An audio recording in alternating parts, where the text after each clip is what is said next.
Early in the reign of Jehoiakim, son of Josiah, king of Judah, this word came from the Lord. This is what the Lord says: Stand in the courtyard of the Lord's house and speak to all the people of the town of Judah who come to worship in the house of the Lord. Tell them everything I command you. Do not omit a word. Perhaps they will listen and each will turn from their evil ways. Then I relent and not afflict on them the disaster I was planning because of the evil they have done. Say to them, this is what the Lord says: If you do not listen to me and follow my law, which I have set before you, and if you do not listen to the words of my servants the prophets, whom I have sent to you again and again, though you have not listened, then I will make this house like Shiloh and the city a curse among all the nations of the earth. The priests, the prophets, and all the people heard Jeremiah speak these words in the house of the Lord. But as soon as Jeremiah finished telling all the people everything the Lord had commanded him to say, the priests, the prophets, and all the people seized him and said, You must die. Why do you prophesy in the Lord's name that this house will be like Shiloh and the city will be desolate and deserted? And all the people crowded around Jeremiah in the house of the Lord. When the officials of Judah heard about these things, they went up from the royal place to the house of the Lord and to their places at the entrance of the new gate of the Lord's house. Then the priests and the prophets said to the officials and all the people, This man should be sentenced to death because he has prophesied against the city. You have heard it with your own ears. Then Jeremiah said to all the officials and all the people, The Lord sent me to prophesy against this house and this city all the things you have heard.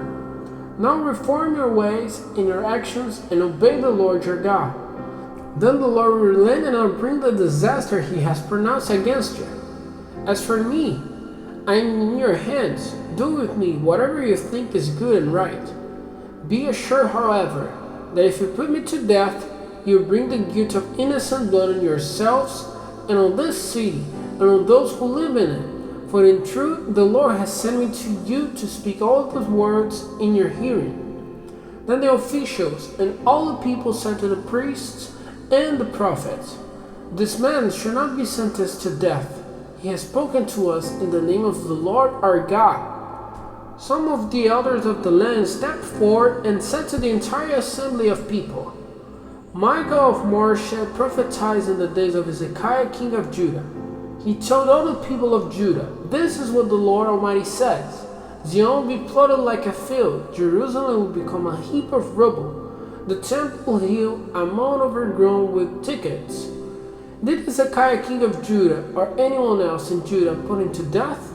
Did not Hezekiah fear the Lord and seek his favor? And did not the Lord relent, so that he did not bring the disaster he pronounced against them?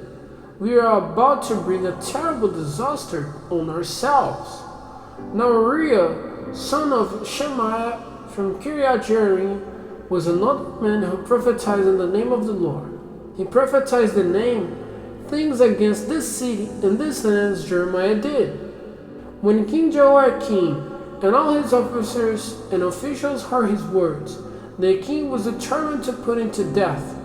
But Uriah heard of it and fled in fear to Egypt. King Jehoiakim, however, sent Elnathan son of Achbor to Egypt, along with some older men. They brought Uriah out of Egypt and took him to King Jehoiakim, who had him struck down with a sword and his body thrown into the burial place of the common place. Furthermore, Ahikam son of Shaphan supported Jeremiah, and so he was not handed over to the people to be put to death.